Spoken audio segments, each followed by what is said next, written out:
अस्सलाम वालेकुम सुप्रभात बच्चों।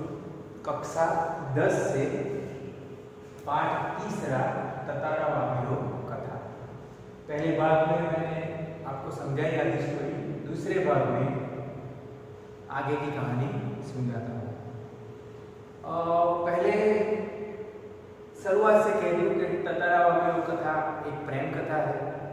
हमारे देश के जो द्वीप समूह है अंडमान और निकोबार, उससे जुड़ी लोक कथा है।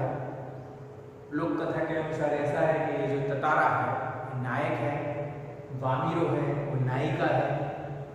ये जनजीवन जनजातियाँ दिखाए गए हैं जो प्राचीन समय में जैसी परंपराओं के साथ जीने वाले लोग हैं। तो वामिरो एक ऐसा व्यक्तित्व है जो दूसरों की मदद करता है, अपने गांव वालों की दूसरों गांव वालों की भी मदद करता है। द्वीप समूह में कहीं भी किसी को भी जरूरत है वो वहां पहुंच जाता है। बहुत बलिष्ठ है, शक्तिशाली है, तो लोग उसके व्यक्तित्व से आकर्षित हैं कि इतना शक्तिशाली होते हुए बहुत विनम्र है, दूसरों की मदद करने के लिए हमेशा तत्पर रहता। दूसरी एक बात भी आश्चर्यजनक है इसके साथ कि ततारा अपने साथ एक लकड़े की तलवार रखता था।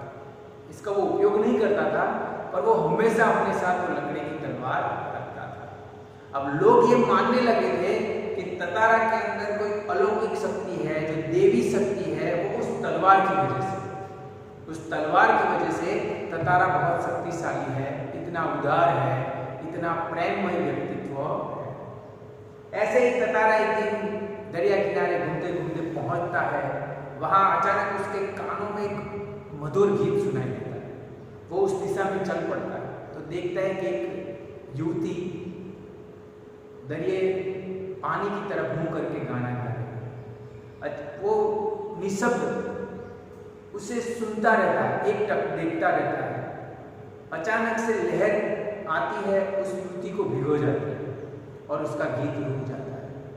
अब ततारा उस लड़की को जानता नहीं है, उस गांव में वो अपरिचित है, फिर भी वो ऐसे अनमस्त भाव से पूछ लेता है कि तुमने गाना क्यों अधूरा छोड़ा, गाओ ना।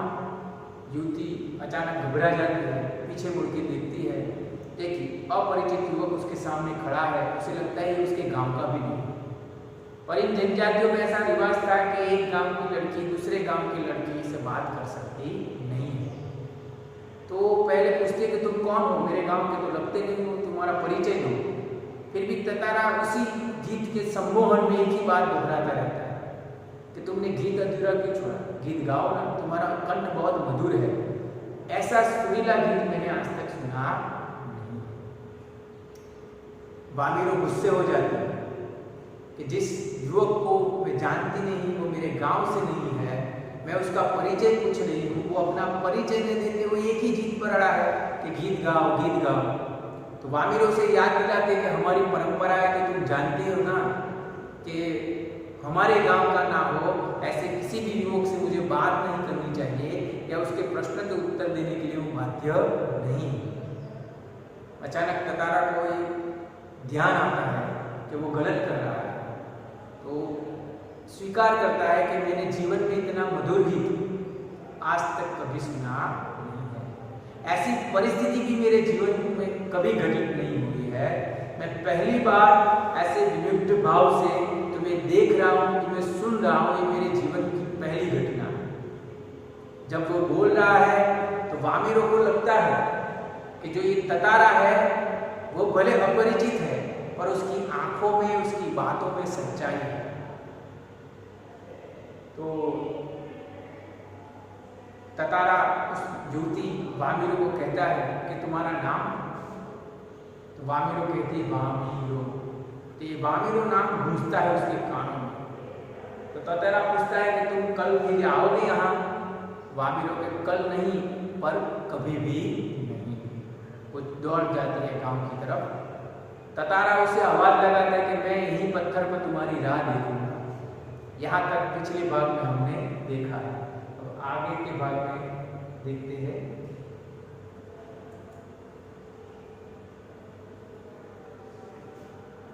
वामिरो समुद्र किनारे से घर चली गई।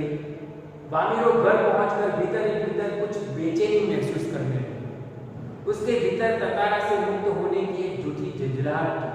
छटपटाहट थी। एक जल्लाहट में उसने दरवाजा बंद किया और मन को किसी और दिशा में ले जाने का प्रयास किया। बार बार ततारा का याचना भरा चेहरा उसकी आंखों में तैर जाता। उसने ततारा के बारे में कई कहानियां सुन रखी थी। उसकी कल्पना में वो एक अद्भुत साहसी युवक था, किंतु वही ततारा उसके सम्मुख एक अलग रूप में आया, सुंदर, बलिष्ठ, किंतु बेहद शांत, सभ्य और भोला। जब समुद्र किनारे दोनों मिलते हैं तो अपना परिचय देता है ततारा वामिरो। तो ततारा का नाम पूरे द्वीप समूह में फैला हुआ है, बहुत अच्छे नाम के साथ कि वो मददगार है, लोगों को मदद करता है, बहुत बलिष्ठ है, ताकत शक्तिशाली है, अपने पास तलवार रखता है। तो वामिरो सिर्फ उसके नाम से परिचित थी कि ऐसा कोई युवक है द्वीप पर जो बहुत सरल स्वभाव का है, मददगार है।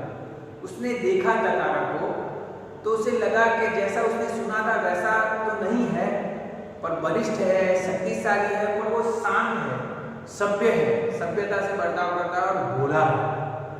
अब इतने जिस तरह पहली नजर में ततारा को वामिरो भी अच्छी लगी और वामिरो का गीत भी अच्छा लगा, उसी तरह घर पहुंचने के बाद वामिरो चाहती थी कि वो ततारा के विचारों को छोड़ दे, मन से हटा दे, पर वो हटा नहीं पा रही है।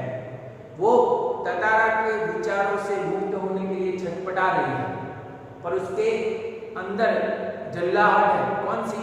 वामिरो। अरे वामिरो के अंदर कौन सी है? ततारा। उसका चेहरा दिखाई देता है, उसके शांत, सभ्य और जो सुशील तरीके से वो बात करता है, उसकी आंखों की सच्चाई उसे दिखाई देती है। तो वामिरो घर जाने के बाद भी, लाख प्रयत्न करने के बाद भी वो ततारा को अपने दिमाग से नहीं निकाल पा रही है।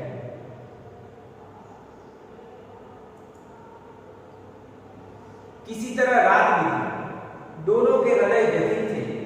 किसी तरह आंचल रहित ठंडा और उबाऊ दिन गुजर गया था। शाम की प्रतीक्षा थी ततारा के लिए, मानो पूरे जीवन की अकेली प्रतीक्षा थी। उसके गंभीर और शांत जीवन में ऐसा पहली बार हुआ था। वह अचंभित था, साथ ही रोमांचित। अचंभित मतलब उसे आश्चर्य था और रोमांचित मतलब अंदर से रोमांच था। दिन ढलने के काफी पहले वह लपाती की उस समुद्री चट्टान पर पहुंच गया। वामिरो की प्रतीक्षा में एक पल पहाड़ की तरफ भारी था। उसके भीतर एक आशंका भी दौड़ रही थी। अब ततारा की परिस्थिति क्या थी, क्या रही होगी, पर वामिरो उसके सोच से ततारा को नहीं निकाल पाया। इधर ततारा जैसे तैसे करके रात उसकी बीती। दोनों तरफ ततारा और वामिरो दोनों व्यथित थे, दोनों को समझ में नहीं आ रहा था। किसी भी तरह आंचल रहित ठंडा और उबाऊ दिन गुजर गया। जैसे तैसे दिन गुजर गया। अब शाम की प्रतीक्षा थी, क्योंकि ततारा ने कहा था वामिरो से कि मैं कल इसी समय शाम को तुम्हारा इसी पत्थर पर राह देखूंगा। शाम होते ही ततारा उसी समुद्र किनारे वामिरो के गांव लपाती के दरिया किनारे पहुंच जाता है। अब ततारा पहुंच तो जाता है, पर उसे जो अनुभूति होती है वो बहुत रोमांचित है, बहुत अचंभित है। उसने आज से पहले किसी की ऐसी प्रतीक्षा की ही नहीं थी।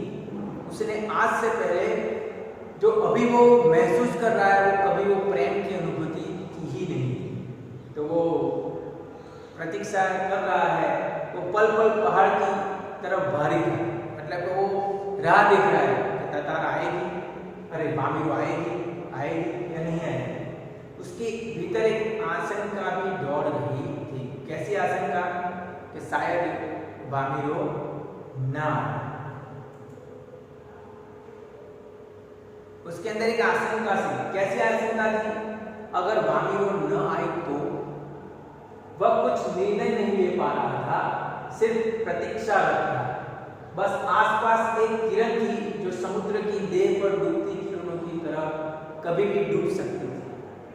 वह बार बार लपाटी के रास्ते पर नजर दौड़ाता, सहसा नारियल के झुरमुटों में से उसे एक आकृति कुछ साफ हुई, कुछ और उसकी खुशी का ठिकाना न रहा। सचमुच वह वामिरो थी, लगा जैसे घबराहट में थी। वह अपने को छुपाते हुए बढ़ रही थी। उसकी प्रतीक्षा करते हुए ततारा बहुत बेचैन था। उसे डर था कि वामिरो आएगी भी या नहीं आएगी। शाम होने लगी, अंधेरा होने लगा। वो प्रतीक्षा कर रहा है, कभी पहाड़, नदी, कभी गांव की तरफ देखता रहता है। अचानक नारियल के झुरमुट में से एक साया उसे दिखाई देता है, और स्पष्ट होता है। तो उसे पता चल जाता है कि वामिरो आई है। पर वो देखता है कि वामिरो बहुत डर के आ रही है।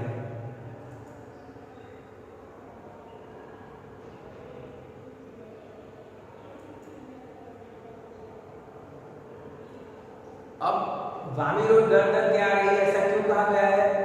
क्योंकि मैंने कहा ना, ये जनजातियां है, उनके कुछ बहुत नियम ऐसे रूढ़ होते हैं। उस नियम के लिए वो लोग प्राण भी त्याग देते हैं और जान भी ले लेते हैं, पर अपने नियम बदलते नहीं है।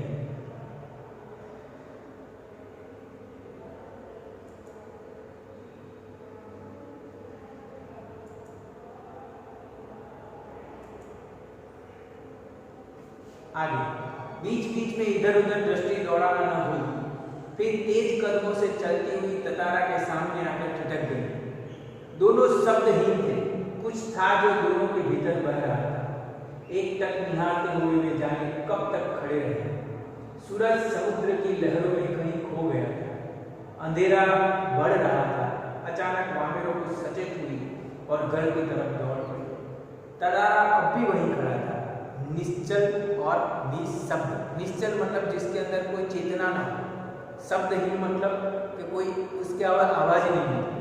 कि ततारा राह देख रहा था, वामिरो आई नहीं, इधर उधर नजर दौड़ाती हुई कि कोई उसे देख ना ले।